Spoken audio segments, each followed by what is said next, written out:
have that right. No, we ain't giving up no mountain. No, we ain't giving up no tree. We ain't giving up no river that belong to we. Not one Lusaki, not one rice grain, not one grass, not a blade of grass, not one golden apple, not one jamun, not a drop of water from the farmer room, not one sherriga, not one mommy, not one guinea, not one whitey, not one sapodilla.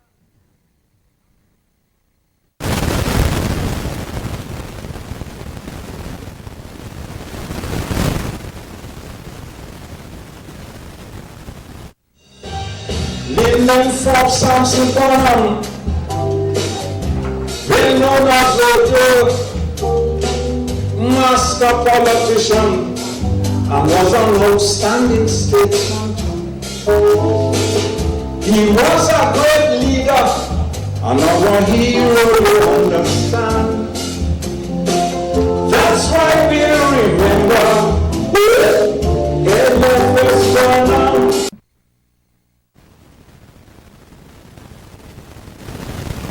And the fourth Sunday in the month of July, and we bring to you another program, The State of the Nation, coming on to you under the auspices of the Forbes Burnham Foundation.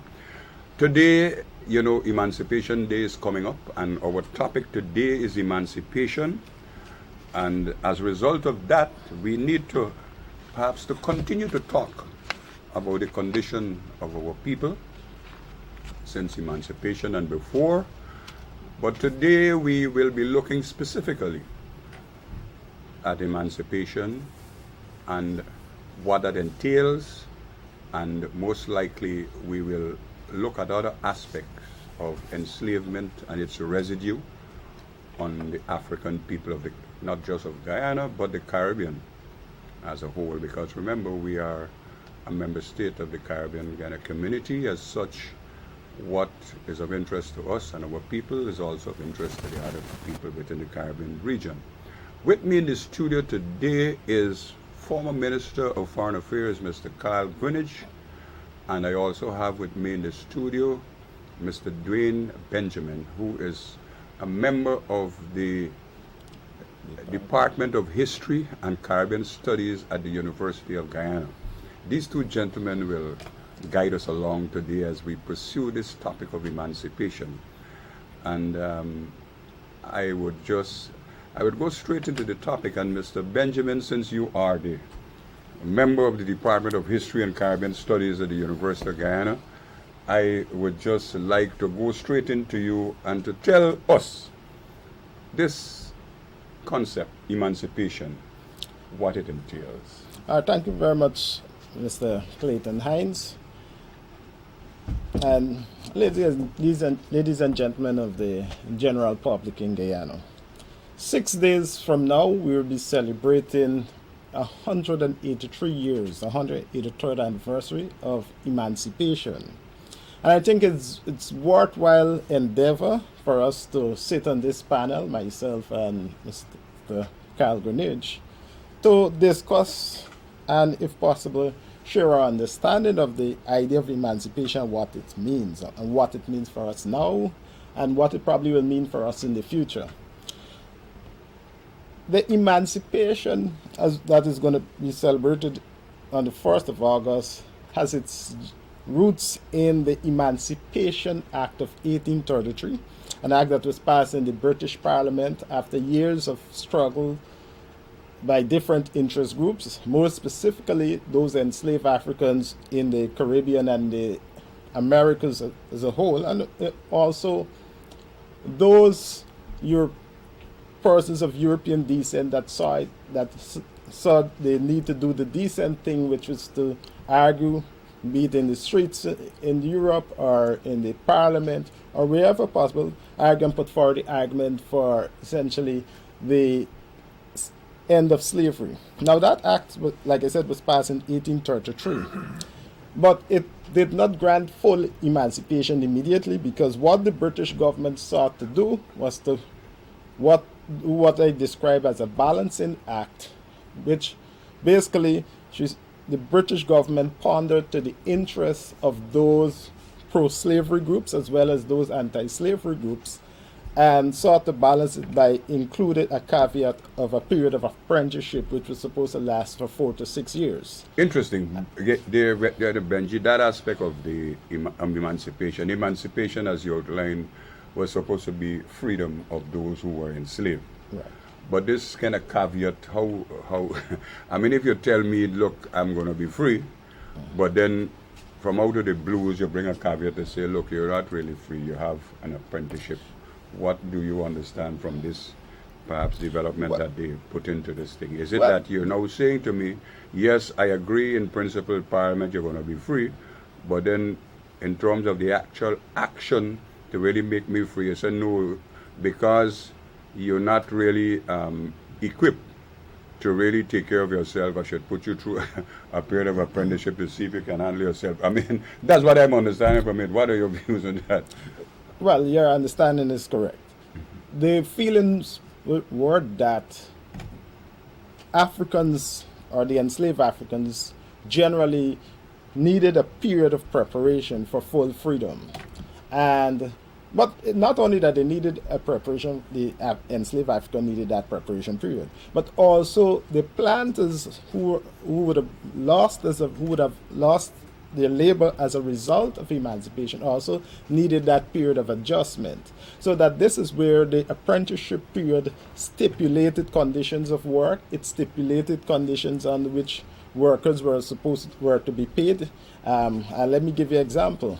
It stipulated 40 hours work per week, and anything beyond that 40 hours required a payment. And it stipulated the payment. So it gave the enslaved Africans also a chance to earn an income, and at the same time also the society itself, the education system and everything were preparing enslaved for that freedom that was supposed to come. So that is what the apprenticeship period was supposed to be in theory. Because in practice, what happened is that the apprenticeship system was abused. In fact, many planters misunderstood it, whether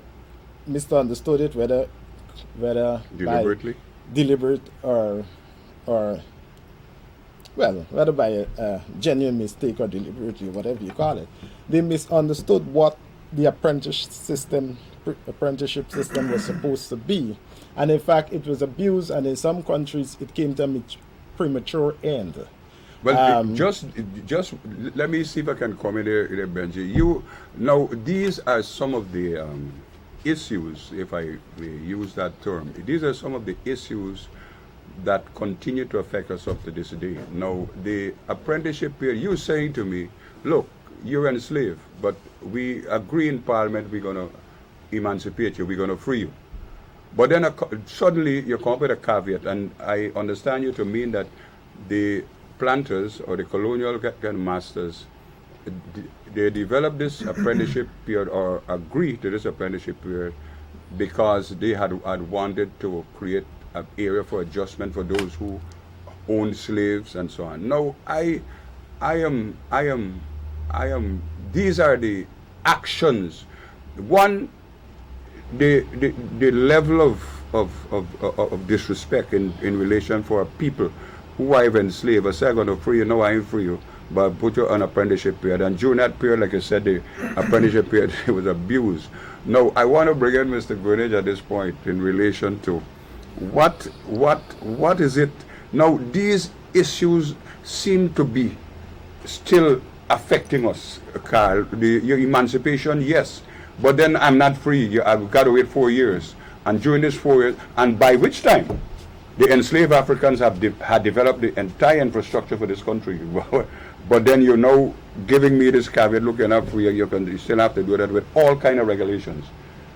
Let me hear you. Thank you very much, Clayton, and let me say good morning to your audience, and to thank Dwayne for also his opening comments. Well, as you know, since you've known me a long time, I'm often contrary, and I'll start by making a couple of observations. we shouldn't discuss the question of emancipation as though the mechanisms for emancipation are clearly just a proclamation of an Emancipation Act and then a period of apprenticeship. That is limited not merely to the Caribbean but to British territories and places dominated by Britain. Elsewhere, emancipation was linked to a process of wars and wars of liberation. So you go to Spanish America, it was different. Dutch America is also different. So that needs to be borne in mind. A whole set of Europeans were involved in this project, which was the greatest crime against humanity. So I just want that to be clear. So don't just use, it's true in relation to Guyana, but elsewhere there were differences. Other variables that had to be taken into account. Okay. Well, yes, there were many other factors, and most certainly the question of apprenticeship as applied in the British Caribbean was not really about benefits for the slaves. It was essentially to ensure that you didn't have, in their eyes, chaos afterwards. Much of that chaos, as we had seen elsewhere, say for example, as Equibo in the case of Damon, triggered by actions undertaken by planters and others. So the colonial office may have had one thing in mind. When Wilberforce was arguing for abolition, he may have had one thing in mind, but most certainly the planters, as we saw, had something quite different in mind. The 1823 story, the murder of the Reverend Smith, and that acted as a trigger in the public mind that even in a place like this, Europeans would happily kill Europeans. The law, the laws as regards slavery, insofar as they exist, didn't really permit that. In essence, the European publics were quite willing to allow slavery to continue. Of course, there was a period when you did have some white slavery, but as long as some lines, some red lines were respected. So when in Guyana in 1823 they hung Reverend Smith, I think that triggered the end. But it was not by agreement with the local planters. They never agreed. It was the colonial office versus them and the local administration. So I want to make that very, very clear. Spatially, that was the case. Culturally, it was also the case. It's wider than just the British. But I want to make another point, that a big problem you have with slavery is that we ourselves, perhaps as Caribbean people, and that is so you can understand what emancipation involved. You're going to understand what slavery involves as well. We tend to treat it as just an exercise in which, and I saw and was appalled by a presentation made by a Caribbean archivist, a young lady from one of the smaller islands, was asked in Britain, I was looking at it on Belgian television, to explain what slavery involved. And you know, many of us see slavery as just as forced labor. In other words, these people were brought and they were forced to work long hours. Without pay. Yeah, but that's nonsense. Slavery was an all-embracing mechanism. In other words, it was, as one law professor put it, control and absolute control of your body. Yeah. Out of the body, you have a mind, person. you have a physique, you have energy, and the effect is that this is what is called chattel slavery. You are property. Property. I own a lump of wood, and I can treat you just as I treat that lump of wood. Now they will tell you, well, slavery was different. The Portuguese and the Spanish had laws, and therefore they were more genteel. Well, I believe that this is largely nonsense. It hasn't really been well studied, but it's been said in recent times there's been more work done on this dimension. But it is just to comfort many Europeans that this thing was not as bad as it appears. And of course, if you go to Atlanta, for example, you see in the US pictures of smiling Africans. They love their slave masters, they love their overseers, and they love the system. They would not be able to survive outside of it. This is convenience, conscience food. So I make this, I like that. I make this point so that we understand. Emancipation is both a verb and a noun. It Yes. is a process, and it is something that you trigger. But if you understand that emancipation is not just paying a man for labor, then you have to look at the other dimensions. You come to the 1860s and you find in the United States, because this is as Dwayne was saying, it is a feature not of Guyana, it's not of the Caribbean, it is of Latin America and the Caribbean, and some dimensions of slavery that you see we had here could be found in Zaire, for example. You look at the, what is it called, the Ghost of King Leopold, one of the most famous pieces written on the Belgian Congo, and you will see the physical. Slavery was the routine utilization of extraordinary violence to get a set of people to do the things that you want and to do it free. They had control over your children. If you had a daughter, the slave owner could have his way with her. If you look at Roots, you will see a lot of that. If you have a wife, you can be separated. All dimensions, control of the mind. You can't whistle. Up to when it was 55, you had a young man in the United States, southern United States, killed for whistling in the presence of a white woman. And you had what's his name, who was in 2012 shot for walking through a gated community. And when the person who shot him was asked, he said, well, he didn't know him in that area. The man was just walking. He's a teenager.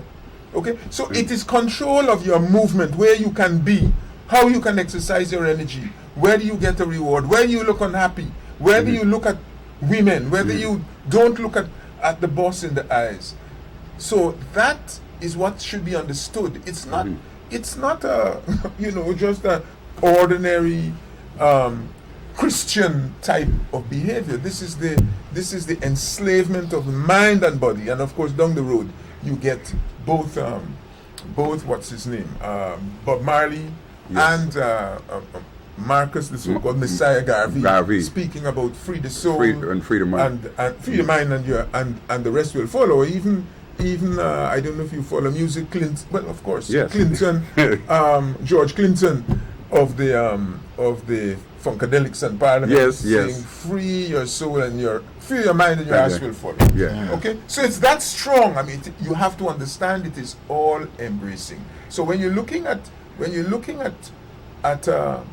and I'm responding now to the question of the legislation. The legislation is perhaps the least of it. The legislation is not all of it. It's a little part. It provides the framework, of course, but you are in an all-embracing mechanism, and afterwards it continues. The physical control, the control of the mind, the control of facilities, the society itself, all of that is part and parcel of the enslavement. And so, to some extent, it can be argued that we have not, even today, been completely emancipated. That's that's the point. Well, that's exactly what I think we should be discussing, because our people, our ancestors, and even today, our people seem to have a different interpretation. I like the perspective, the holistic approach that you have outlined, added to what Mr. Benjamin has said.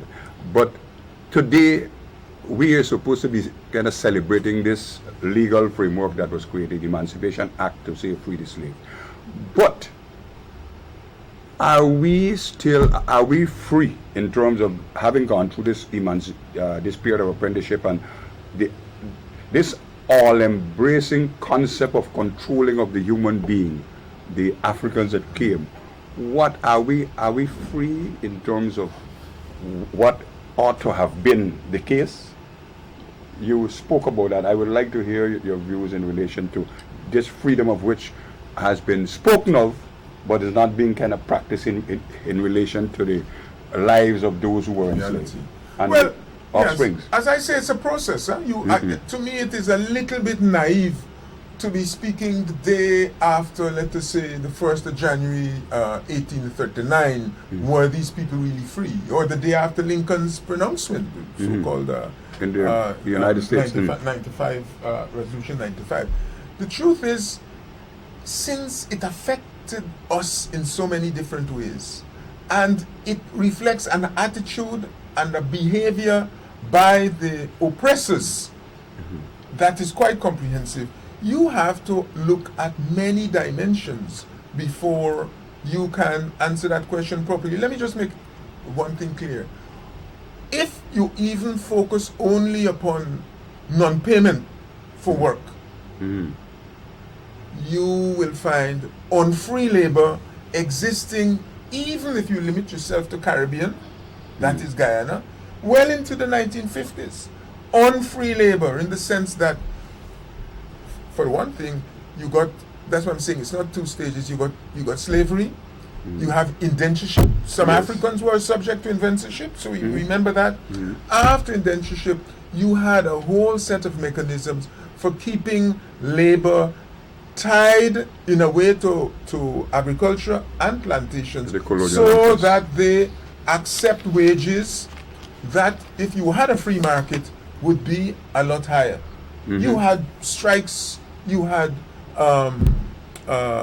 strikes into the early 1900s, getting larger into the 20th century as labor got around to mobilizing to struggle in a market, to use their powers in the market to get the benefits that they should get.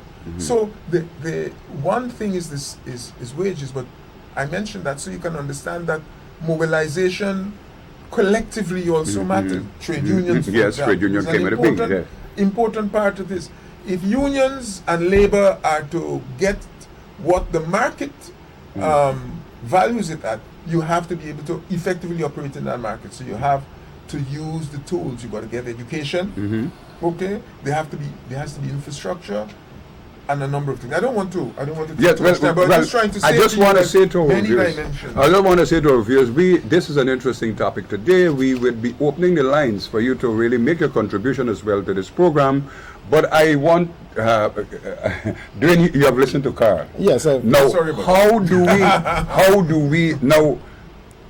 how do we approach this whole concept of emancipation to correct? Carl said it has to be addressed at different levels in relation to our development and improvement to correct those things that were done. How do we address those matters? Well, I'm not going to disagree with what Mr. Carl GREENIDGE just said. I mean, we have to address the issue at different levels, at the levels of the family, at the level of the society or community, at the level of the state. But what I might add also to, and I'm not going to pick a fight, but what I'm going to add is to say that I think that when we look at what followed after emancipation, especially with regards to those former enslaved Africans, there have been some amount of concessions that they were able to achieve, be it in the form of the village movements, and as we go on, how labor was reorganized after emancipation. Because one of the things I agree that the general thrust of Carl's point is that the structure that controlled the enslaved Africans during slavery remained after slavery. And that in some cases, I think that those enslaved Africans had the power and freedom to negotiate. And that is what they did after emancipation, and coming out even down to the 1930s when we talk about the wages and the formation of labor unions and others. Those were very much part of that negotiations that were taking place. But we must understand also, and I think this is one of the greatest achievements of enslaved Africans, or formerly enslaved Africans. After independence, we were able to pull a group of islands, no matter how small it is, and we formed CARICOM, which is one of the I think it might be second only to the European Union in terms of its existence and what it has been doing for us as a region. Now, you have to understand the basis on which this idea of Caribbean unity came about has to do very much with the experiences of slavery, plantation system, indentureship, and all the other things that follow. So that I think that in some cases we've been working, but it is not a process that we can say overnight, well, we've completely emancipated, because even within the different countries we have challenges, and within the region also there are challenges. And I might want to argue also that while during the period of the era of slavery, the talk was, I mean, if you look at the reasons why Africans became enslaved, one of the arguments was tribalism. That's one of the main argument. I think that if we look today, tribalism have been replaced, especially in the CARICOM context, with insularity. So we still have these very challenges, very problems. So that, to answer your question, I think that this emancipation project, what we do going forward, there are a number of ways of looking at it. There are a number of things that we can do, but it's a question that I don't think, quite frankly, I would sit here and be able to answer and give you a definite answer to. Well, I listened to your general thrust in relation to what we were experiencing as a result of the mechanisms that were created to control the human being who were enslaved. Human being who were enslaved, you were not treated as a human being. But as a result of this, Dwayne has kind of reference. He took a kind of quantum leap right into CARICOM, but I know that there were other things that were done long before we reached to the question of Caribbean kind of unity, which still, as a result of those structures that were created of control, which still affects our people.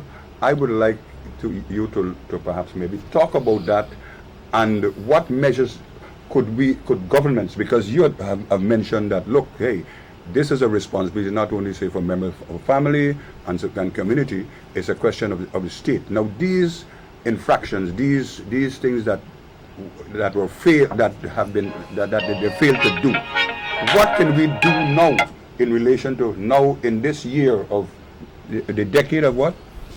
People of African kind of descent. What role can the state play in relation to looking at the historical context of the enslaved and what can be done? I know the United Nations did call on governments to really address it. How could we really address this matter? I know we got IPADG in the country.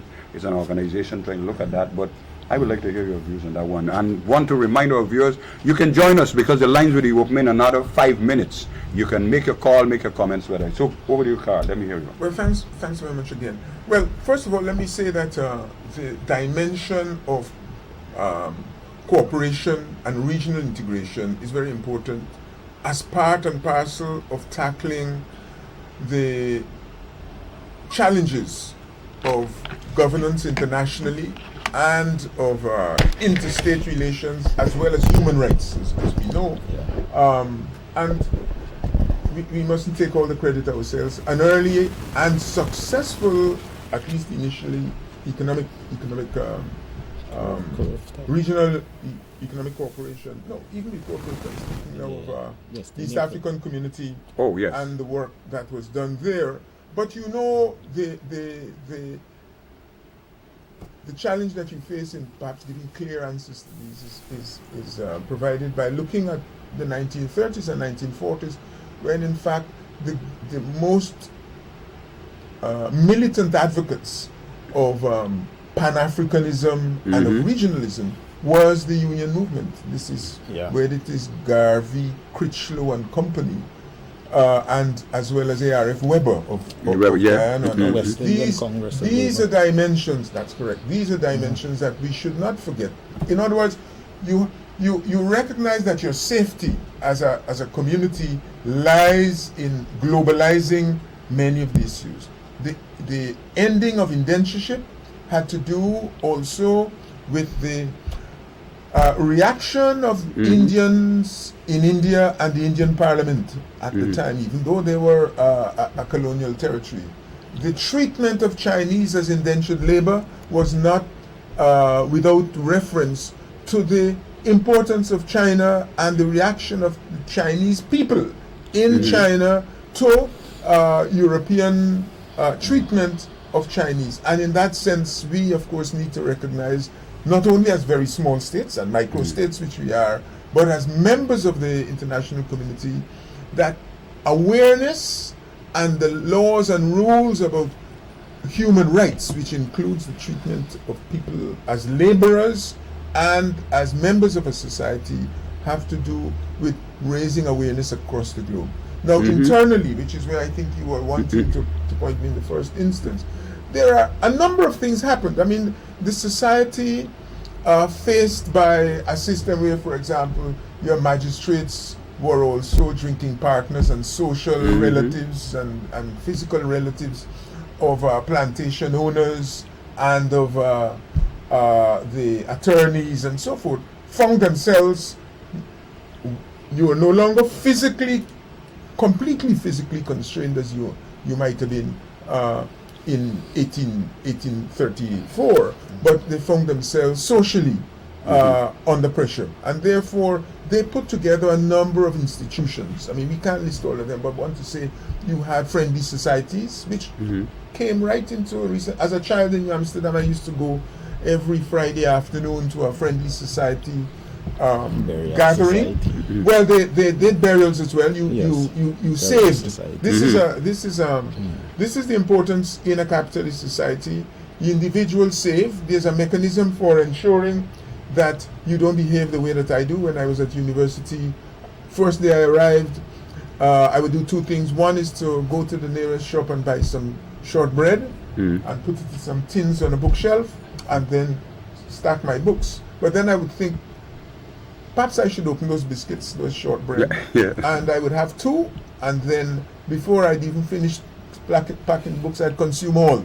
Saving is a mechanism of discipline, and the greatest temptation is when you have it available to you to utilize what you put aside. So the advent of those societies and the box hand, which also were important in those societies, was a means of ensuring that the members of the society could deal with and cope with the challenges of building capital, putting in place infrastructure, educating their children, dealing with health challenges, because one of the big problems in the villages that were established by the Africans was the absence of medical facilities. Whereas on the plantations, after the 1850s in particular, the planters recognized that the way they consumed and destroyed human capital, that is the rate at which people were dying, was greater than the birth rate. And so you were even importing from the United States to keep the numbers up. And therefore, these facilities were there, but when they were available, they were not free to villages, if you're in Betafawakting or Pleasance or wherever. So you have to have money. So that was one of the mechanisms. You had also, and this refutes the contention which Dwayne is saying correctly, that many of them contend that these people needed protection because they didn't really know what they were doing. In fact, the management of the villages, Clarence Ellis, who was the first chairman of the state planning board we had here in Guyana, was fond of calling and reminiscing about the effectiveness of the village councils. Yes. Village councils in African villages, and the famous names that came out of those village councils, whether it is on the East Coast or it was on the Curtin, Essequibo and so forth. Some of the most famous names that ended up in unions as teachers and other things were fashioned in these societies and in these communities. So they were capable. Just like they could buy a village, just like they could buy land when the legislation was changed to stop you being able. There was, for example, legislation passed that said normally you would buy at 10 cents an acre or whatever it was. Legislation was passed, an upset price, I think it was called that, which required that you buy a minimum plot Yeah. which was meant to exclude. It is exclusion by price. Exclude the Africans from buying. But what did they do? They got together, put their money Pool them together, and a bought. set of them managed the thing, and you bought yourself a village, and you dealt with what the economists called a public good. In other words, you cannot really exploit it unless everybody involved Okay. gets involved. And these were organizational forms that they created yeah. in order to deal with the specificities of the challenges that they faced. So that is why, if I react sharply to these stories about these people not being capable, in many ways it is sad that the level of awareness and competence and education poses challenges for many of us in the 21st century, challenges that our forebears overcame in the late 19th century. This is the reality. It's very sad. I always say, because all those structures of which you spoke, Carl, that were developed by the Europeans in terms of to control the Africans, because when they took our ancestors, we had a history of development of large cities and kingdoms long before that. And the point is, there are two specific incidents in the region, and one in Guyana, 1763, and then the independence achievement of Haiti. Those two activities, for example, in Guyana, 1763, Kofi's kind of revolution, the 1763 revolution, Magdalenenburg, Kanji River, a community, say, from which my ancestors came, where I belong to. Be careful what you say. I don't know where Folks here from Burmese. I am from that. I'm from that community, and I'm saying that incident seemed to tell a lot of story. For example, what I speak, when kind of Kofi figured that he had kind of control over this thing himself, and after he declared himself governor. But then amongst our own people, he was undermined. And as a result of that, the Europeans were able to capture back this whole community and still continued along the path of that in 1763. In Haiti, when Toussaint Louverture gained independence for Haiti, the Europeans that dismantled obviously put a dent or a damage to the superstructure that was created by the Europeans to control Haiti. And it appears to me that up until now, the international kind of community has never really kind of forgiven Haiti for this act that took place by Toussaint Louverture in those years.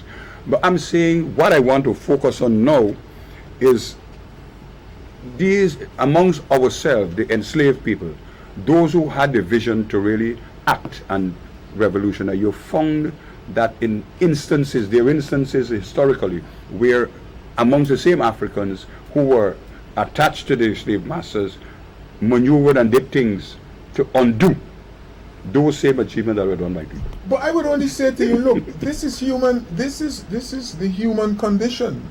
You cannot point to any single society in which there are changes and challenges of a military or a violent nature and tell me everybody in that community wanted to go in that direction. People want to undermine, they weren't fighting. That is almost inevitable. We, I think, as Africans, perhaps suffering so long and abused by everyone else who likes to rank themselves in the international hierarchy by putting us at the bottom so they can appear to be on top, like to behave as though this was this dissent, internal dissent, is a feature of African societies. Let me say, even now we face a situation in which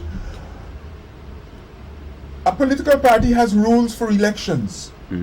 People participate in the election, and the person with aspirations to be the leader now treats all of those who aspire to run as criminals practicing sedition.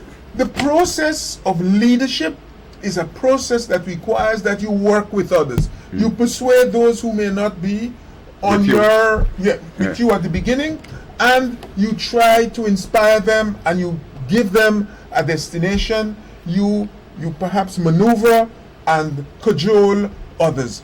It is not a peculiarity. And let me just say to you that Toussaint Louverture actually started off in support of the French monarchy. The background taking place when the Haitian Revolution came along was a background in which there was problems in France, the invasion of France, the collapse of the French government. So he didn't start off by freeing the slaves as such. He started off as part of a fight on behalf of the monarchy in the French monarchy. In reality, you're going to find throughout the Americas, and that's why I say you can get the wrong picture by just looking at the English-speaking Caribbean. Throughout the region, the slaves fought on both sides of that war. It may not be so in so much in the United States, but the United States is always an enigma, and don't be guided by the United States. First of all, Guyana started off that process which Haiti inspired the enslaved peoples, could even be taken to have started the seeds of it in Guyana. Yes. Before the successful revolution in Haiti, you had what took place in Berbice. Yes, and the disturbances there, the establishment of Maroon communities, and the effectiveness with which they worked should not be forgotten, because in the Guyanese case, it didn't last beyond a year, because in fact, the forces were very much against them. This is a small community. It's a small community. Yeah, and the geography as well. But you ended up in a situation in which all the Europeans gathered and sought to helpfully put down. That's right. Put down the rebellion against the Dutch. And in Haiti, the same thing was tried. And it was perhaps only because they managed to have, in the person of Dessalines, for example, and others, a particularly capable set of military leaders and something of a problematic landscape to manage that they managed to avoid. But look what happened in the end, and that wasn't a result of fractiousness amongst them. You had Haiti was so powerful, just to give you an idea, that I think it's Dessalines who wrote to Napoleon offering to lend his troops. When I say lend, I mean to work together with Napoleon's troops, at that time recognized as the greatest general in the world, to help to bring the United States to heel. Many people don't remember that.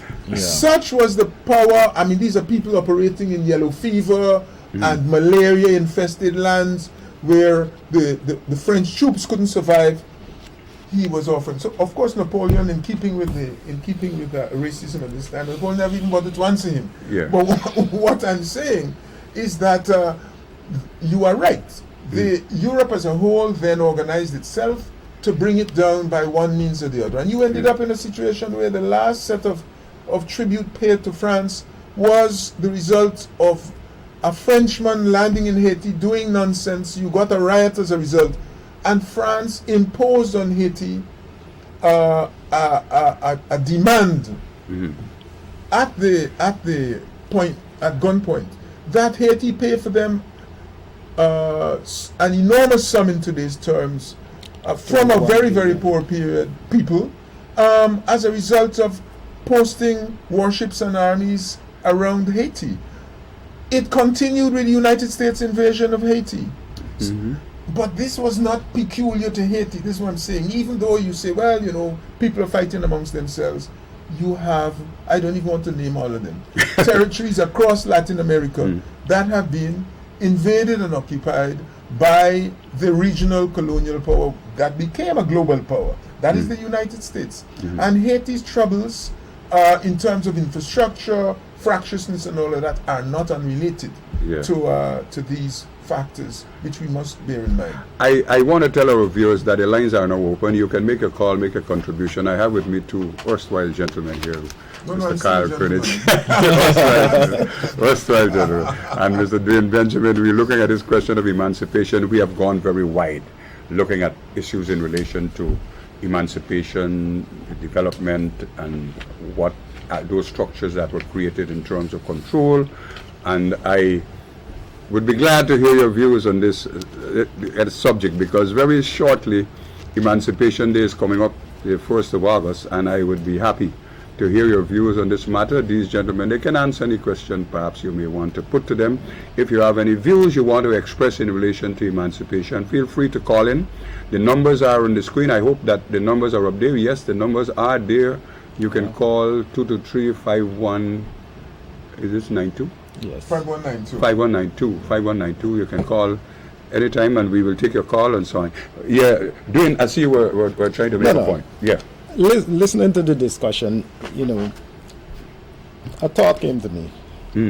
This question of emancipation, especially, and if we go back as far as Mr. Greenidge went, to the French Revolution, the Haitian Revolution, and you go subsequently, one of the things about in the Caribbean is that most of the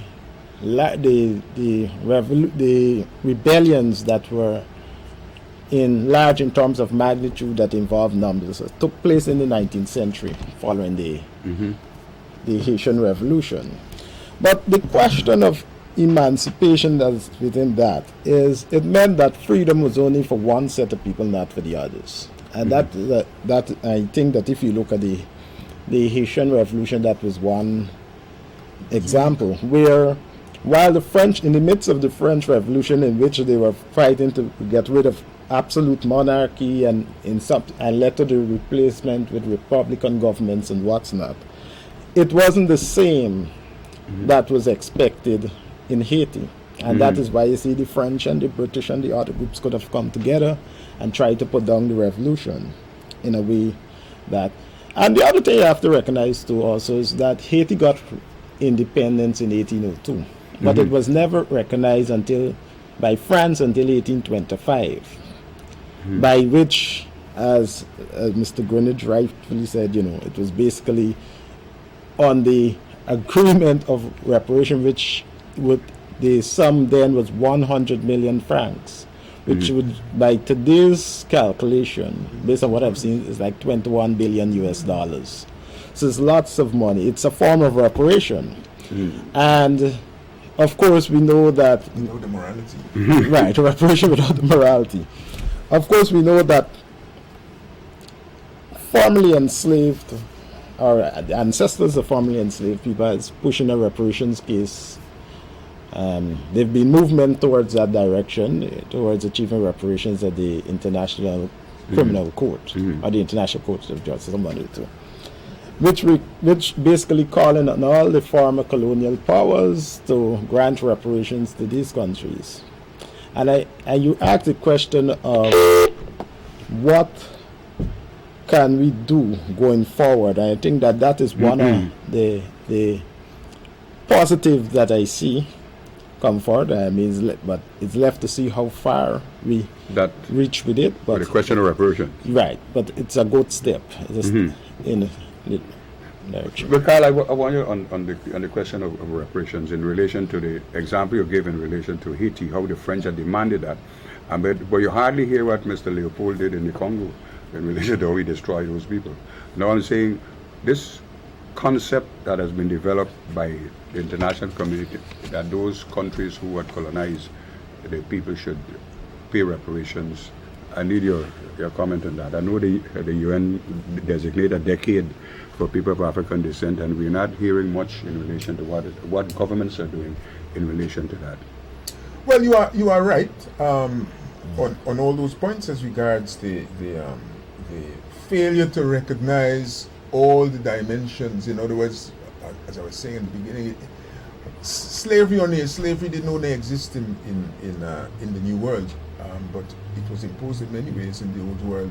If you didn't deliver a quota of rubber In Zaire, you could find yourself without a hand, you could find a finger cut off, you may lose a leg, as occurred under slavery in Guyana and elsewhere.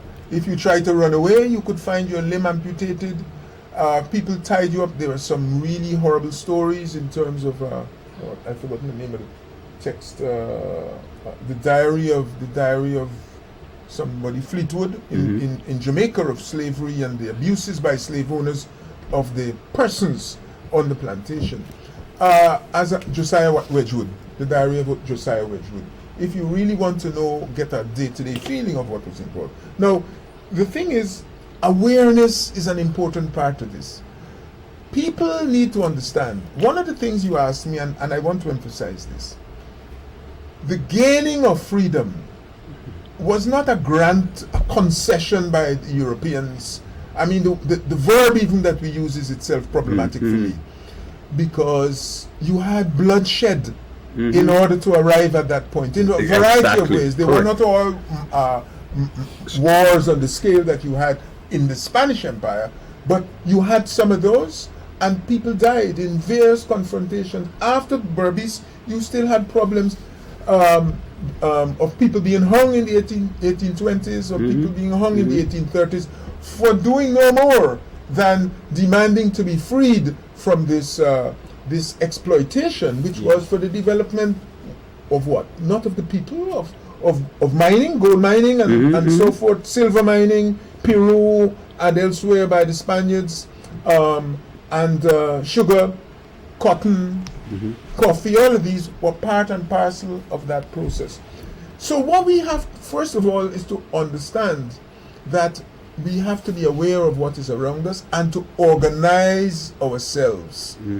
Whether it is at family or a group or community level, we have a political culture in Guyana, and I'm not knocking Guyana because it's not an exception, but we have it in a very bad way here, especially among that African community. People always saying to me, what are you doing? And, you know, there's a discussion going on that's something that's problematic, and they say, well, this is a politician, you can fix it. That is not a very well-informed way of proceeding, because what we should understand is that in the past, moving forward was a process of collective action. Collective action. Raising awareness, collective action. If you go into Kanji and so forth, they had to work together. Men cross the Kanji there, Berbice River, in order to... I'm happy that you made that point, because it was collective action starting from the bottom up. Not top We're down. not always sure. That doesn't really matter, you know. Once you make the public aware, Yes.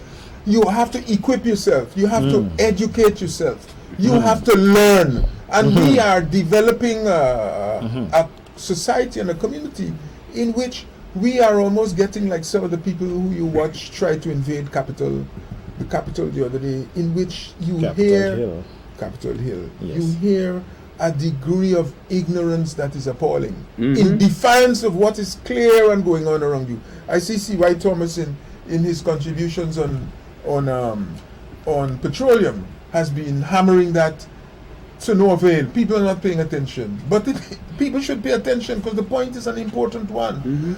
We are in an era where communication is such that any old nonsense that somebody says has a currency immediately all over the world. All over the world. And Yes. people believe almost anything.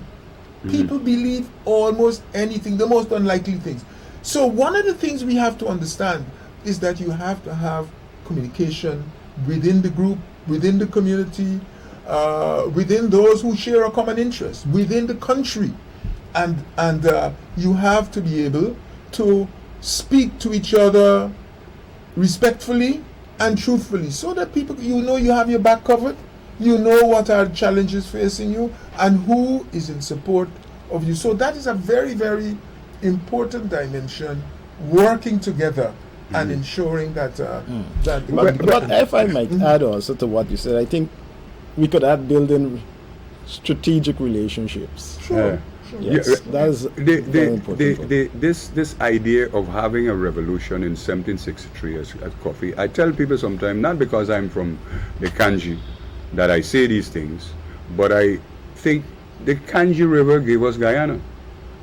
because that kind of revolution, in spite of the fact you said, Carl, that people were still hung, 1823, people were still murdered by going against the system subsequent to that. Yeah. But originally, that fairly successful kind of revolution that took place, which didn't last very long, is the signal act that brought about this, that trigger, the revolutionary spirit for the enslaved people in in the Western Hemisphere, all over Essequibo and another part in Demerara, those things that took place as a result of what happened in Coffin. One of the things that always intrigued me, and I'm saying this because our discussion has gone so well, I see some calls, but it was so interesting that I allowed it to flow. Now, what is it that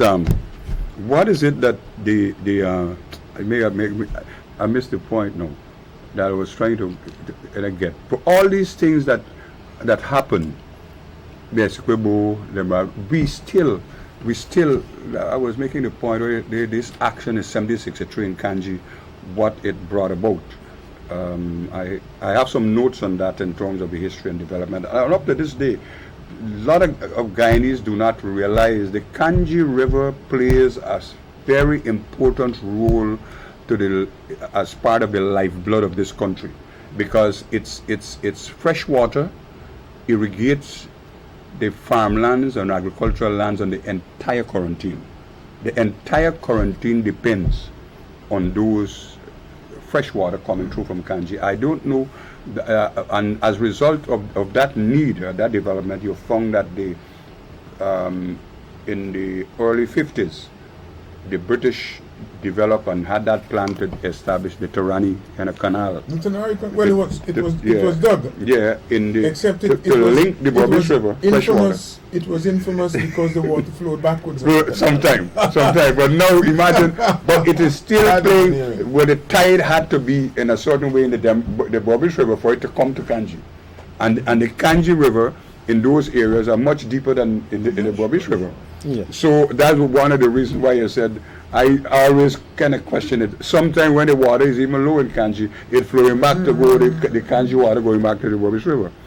So that in itself is one of the ways. But these are some of the realities in this country. I was trying to get you to say what state ought to be doing. These governments ought to be doing in terms of the international community having designated the whole decade for people of African kind of descent. We are not, apart from organization in the various countries doing things like kind of reparation. What else? Well, I think you have to put in place the mechanisms that enable the raising of awareness and communal groups to be more effective. One of the great failures in the African community today is the absence or apparent inability to generate community groups that are meaningful and can last. If you go to, I often like to use this example, you go to, in many other societies, in Africa itself, you will be amazed at what villages themselves can do and do in pursuit of the goals and making outsiders aware of what they want. Also, in terms of enterprise, what we find is that maybe too great a dependence also on the government, the state, yes. And an inability to understand it. Insofar as the state has a role, the state has tended to try to monopolize all the space in terms of dialogue, debate, and so forth, which is very, very unfortunate. But one of the things that it could help to do is to support communal groups, whether it is youth groups. The church looks after its own business, but that is with a particular slant that is sometimes dysfunctional, and to ensure that young people, young institutions, you go to an English school, you'll be amazed at the extent to which children in a primary school carry out their own business in terms of the cricket games and the management of sport, management of cultural activities. You have to start that early, because you can't wait until a man, is grown and you get hard back, as they say. Before you have to equip them early. Yes. And one of the challenges for the political parties is to encourage the development of these community groups without trying to dominate them. And this is the challenge we have, the almost monopolistic tendencies, not almost, the monopolistic tendencies of the political parties in arenas or areas that they should not be seeking to monopolize. Politically, culturally, ideas-wise. The need in terms of this decade is perhaps most importantly that organizational capacity and education. Organizational capacity and education. Everything is about change today. And as you see, the digital revolution, the communications revolution, all of those have to do with, you may think it affects you now, and it may affect you to the extent of making you look bad before your grandchildren. But it is about change in the future. And you should not have a community in which you are able to say, well, we haven't done as much as we need to equip our children to be able to cope with a society in which change is constant. Learning has to be a constant. In other words, it has to take place perpetually. If they're to manage change, they're going to be left behind. We have that problem right now. For all that's being said about education, the gap between the rich and poor in the country are widening in terms of capacity to take advantage of education, especially now with COVID, but it's widening between ourselves and the international community, between ourselves and the US and so forth. That has to be addressed. And that decade it should be able to say, look, at the end of that decade, we have equipped our young people in particular to be able to, if not hitch a ride, that's perhaps not the best term, but to be able to cope with and manage and utilize the technological changes before us, and to be able to find a space for themselves in the future. That is important. All the other concrete equipment, whether you have infrastructure, all that's important, but only with the purpose of achieving a goal. Yes. Carl, I really like that explanation that you gave in relation to what governments can do in relation to this decade for people of African descent. But you know, when you talk about the revolutionizing of communication and which we refer to as the digital age, what is it now? It always amazes me that because of the geography of where the 1763 revolution took place, how is it, what method, I still try to decipher, how is it that the news used to get to all these places so quickly in the absence of, we had Wi-Fi and Facebook and all those things then. How is it that this action taken, and it used to be communicated accurately as to what actually happened? Well, I don't know about accurately, but it got there. Sometimes. It got there. For example, myself and Tommy Payne, we always have this argument, which I said to him. I said, Tommy, I know historically you're a man of kind of Caribbean studies, but when I look at the history of the 1763 kind of revolution and where it took place in terms of that geography, up that river, right away till to the kind of plantation, those slaves had a link to the Burbage River where they had the colonized masters had their plantations, and these people were able to get away without being able to be traced by the colonial kind of masters and establish a community, big community, where they were able to organize that kind of revolution. Now, I want to know, how is it that these people used to be getting this information back to Esquibo, down on the quarantine coast, and down in the Mara to know exactly what taking place? How they used to do this?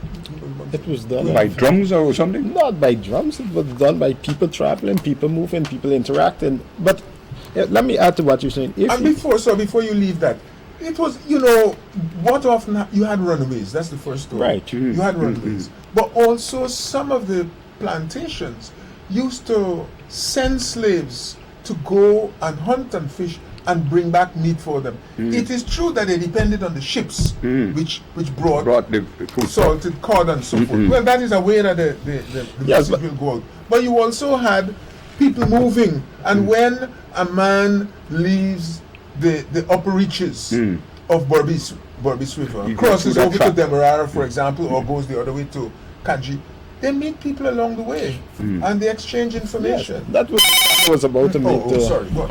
Yeah. Morning on here. Hello? Hello? Hello? Hello? Hello? Probably lost the call. No, I haven't lost him yet. Hello? Hello? That's the one. Yeah, I was going to make the point to you, Mr. Hines, that if you, I don't know how well you've read on the 1763 rebellion, but in the midst of the rebellion, Kofi actually sent a delegation to export the revolution to Demerara. Emissaries, yes. Yes. And, well, somewhere along the line, there were several explanations, including terrain as well as the role of the indigenous people that precluded that from happening. But one of the things also, if you read Neil Whitehead's work, he basically talk about, in some cases, indigenous people traveling as far as Trinidad and Venezuela to come and put down assists in the 1763. Yeah. So there were, communications are very far and wide. In the indigenous community, which we haven't mentioned so far, let me first of all say that the indigenous community was also subject to slavery initially. Yes. By Europeans, first by the Spanish, by the Dutch. The Dutch did it less because they were afraid and they were so dependent on the indigenous community, especially the Locono, as they call themselves. Part of the reason for reasonably effective communication, though let's get carried away about it, it was slow. But part of the reason why it was so effective is the development of the community itself, the existence of something called cassava bread and pepper pot, and also of what you call it, Turmeric. pottery. Pottery, yeah. It meant that you can cook. It meant that you didn't have to walk with fresh meat all the time or with salted meat. So the pepper pot, kaswip in particular, was instrumental in that. So what would happen is that indigenous people would go north along the shoulder of South America and go, as you say, as far as Santa Margarita and beyond, where they would take food for people that were doing mining, which they themselves were not averse to, because even today, a lot of our miners, people that do free diving, a lot of well, not only the pork knocking, but going down without equipment, without air breathing equipment, is something you find very common amongst the indigenous community. So the movement of canoes and Morning on here.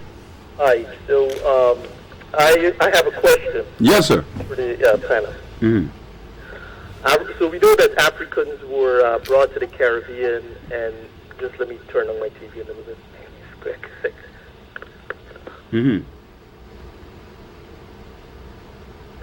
Are you there? Yes, just turn it down, it's radio. brought to the Caribbean and the Americas as slaves. Was slavery unique to Africans? And my answer to that is no. There's always been a label, or the way it has been taught here in Caribbean history at the high school level. And through research and exposure in other countries, we know that slavery was not necessarily unique to Africans, because in fact, research shows that the caste system could be considered a form of slavery. And in fact, indentured laborers may have been enslaved prior to leaving the Asian continent or the Asian subcontinent. Also, would you consider the Holocaust to have been a form of slavery, a type of white European slavery, or because it is in fact genocide, and before the genocide they were held in these camps? The other factor is what else I want to say? Oh, with regards to the native and Amerindians, which you just addressed, we know in places like Chile there was large-scale genocide. Why were these people probably not held sort of as indentured laborers or semi-slaves, as opposed to be just wiped out? So I want to get your view from a different perspective in terms of not only African slavery, but when we look at slavery around the world, where else it may have occurred. Because I think research also suggests that the Arabs may have indulged in a type of slavery too, based on certain societal hierarchies. So Okay. those are my questions. Or All right, I'm going to leave it to the panel. I'll ask Carl. Okay. Let me hear you. Let me jump in very quickly, and I would urge this gentleman, whilst he clearly has insight into a number of things, to be very careful about the terms that he uses. One of the reasons why you would spend time on a program like this, why I would have spent time trying to explain slavery, is so that we don't have this confusion. Genocide has taken place all over the world. It is not primarily what we're focusing on here. You can No. have slavery with genocide, or you can have genocide without slavery. You can also identify over the centuries slavery in various places. Greek society had slaves. The importance of the New World is that nowhere else has such a vast area of territory been developed, primarily as a result of the enslavement of one set of people. And indigenous people were enslaved, but the extent of the enslavement and the period for which they were enslaved is completely insignificant relative to that of the African community. If you look at the number of Africans moved, you're speaking of over 10 million people, over a third of whom died probably on the way. And this is not slavery for 2 weeks. It isn't slavery for a month. It was in perpetuity until the system was broken. Yes, there was white slavery, there was white indentureship. Indentureship and slavery are two completely different things. If you are my indentured servant, there were rules governing that relationship. In Guyana in particular, or specifically, you served as an indentured servant for a specified period. There may have been abuse, and it was added to because men claimed that you owed the money or you didn't fulfill your obligation, but you could not be held as an indentured servant for life. The fact that you're indentured didn't authorize a slave owner to sleep with your child who was less than 12, or your wife, or your aunt, or anything else. It didn't authorize them to chop off your hand for not working or for trying to escape. No such chattel slavery can be compared to indentureship. Yes, there was white indentureship. The Welsh and the Spanish, even the Scots, under the British, were so enslaved, and you had even deportation in circumstances that were very harsh. But slavery in the Western Hemisphere, in the New World, was slavery characterized by the forced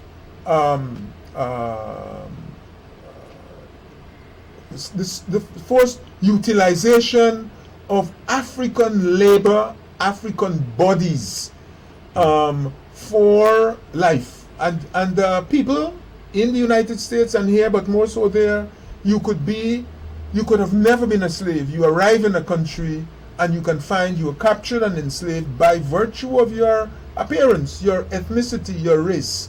And this is the peculiarity of the slavery that characterized the New World. And I'm going on to say to you that because it has many dimensions, that is why I started off by saying, if you don't understand this, then you are going to confuse it with emancipation and other things. Yes. In the United States, after the abolition of slavery, you could still find that a population which is 16% of the total US population, or less, supplying 30% of the people in prison. Now, what is going on there? You don't call it slavery, you call it imprisonment, but what is the imprisonment? A man lives in a community, he is of African stock. The nearby landowners want labor, and they can either fabricate stories about his indebtedness, or they can force him to provide them with labor at certain periods of the year, and if they fail to do that, they're jailed. They're sanctioned. And you are in jail, and you cannot come out of jail until the debt is paid. And the debt, of course, can't be paid if you're in jail earning nothing. So you and your family can find yourself in jail in perpetuity. I don't want to hear anything about linking of other things to slavery as exists in the Western Hemisphere, because it has no parallel. You know, my grandmother used to speak of a little learning being a dangerous thing. Yeah, my father said that too. You can know a lot of things. Yes, slavery was in Greece. Slavery was in Arab countries. The parallels In Scotland. don't go much beyond there. Okay, you have a phenomenon that is peculiar, and that is why I was saying to you, even if you compare South Africa has had similarities on apartheid to slavery, but it wasn't the same.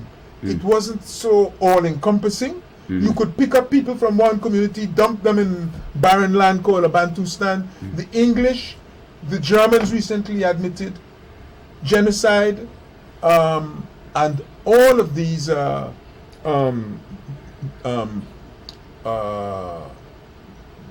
practices, partly as a means of getting people to work. If you don't have land on which you can plant food or grow food, then you are forced to give wage labor. Okay, but that was what was happening in South Africa, in the Bantustans and so forth. That's why you wouldn't call it slavery. It is not quite the same, because it's labor. It is labor at other than market rates. But you're looking at a system here where the person's entire body and mind was owned by somebody given a title. And it was so outrageous that at the end of that period, the man was compensated, the family was compensated for having lost the benefit of your that service, body. Yes, exactly. I want to tell our viewers, listen, we have run out of time. I noticed that we had some technical difficulties earlier in terms of getting some of the calls in, but I want to thank these two gentlemen today for having been here today to discuss this topic of emancipation. You know, on the Bonham Foundation, we try to provide programs like these where we provide education, where we provide information that can be used by all Guyanese in relation to our country, as well as some of the issues that needs to be addressed in terms of community. And in a few days' time, we'll be celebrating Emancipation Day, and the foundation thought it was useful to perhaps discuss this topic. I hope that we have been able to provide you with the kind of data that you can use going forward in relation to your life. But any last few things you want to say, Benji? I know you were listening to the gentleman just now when he called in. You want to comment any aspect of what he said in relation to? Well, I think Carl dressed it down nicely. This is nicely, yes. You know, and if I want to say anything for it, I think we have to separate what exists by what was considered legal norm versus something by convention, especially social conventions. And I think that is where some people confuse slavery. And more, as Carl rightly said, slavery in the New World is chattel slavery, meaning that the enslaved had no rights except those that his master was willing to permit, those little. He was the property of his master. He was a tradable commodity, you know. So basically, he was subhuman. Right, Carl, any last views? Okay, I want to really thank our viewers for being with me today. You know, every fourth Sunday we come to you with this program, The State of the Nation. I am so happy that you have had me in your living room, your kitchen, out in the yard. You put the television out there. I saw you. But no bedrooms. No They bedroom. mustn't listen to you In the in their bedroom. bedroom. No, you must not listen to me. So I want to say thank you for having me with you today until the next fourth Sunday in the month of August, when we bring to you another program, The State of the Nation. And you know, the 6th of August we'll be observing the death anniversary of Lyndon Forbes Sampson Bonham, and of course there will be programs which you will hear about later on. And I'm sure that once again on the fourth Sunday in in the month of August, we'll bring you another program, The State of the Nation. Gentlemen, thank you for being here today. Thank you very much.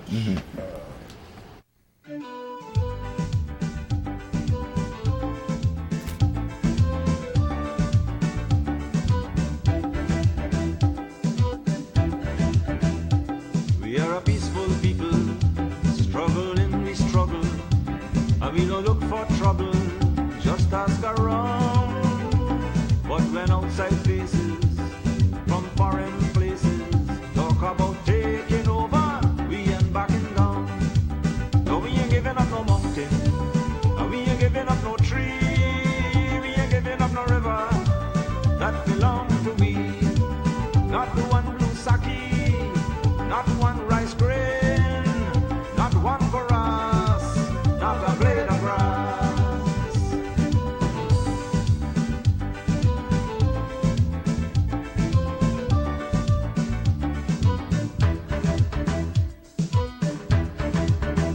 This land is our land now, we're gonna make it somehow. We will bend like a bow, but never break.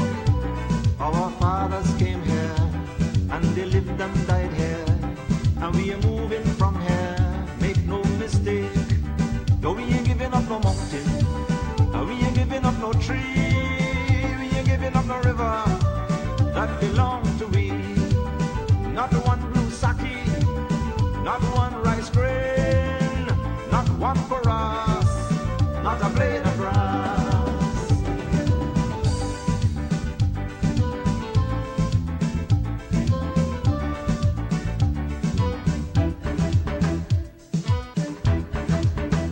We love the open country of the Rupanuni and the Essequibo, daytime or night. Though we criticize it, this is our home, we love it, and we mean to keep it, we have that right. Though we ain't giving up no mountain, and we ain't giving up no tree, we ain't giving up no river, that belong to we. Not one blue sake, not one rice grain, not one grass, not a blade of grass, not one golden apple, not one jamu,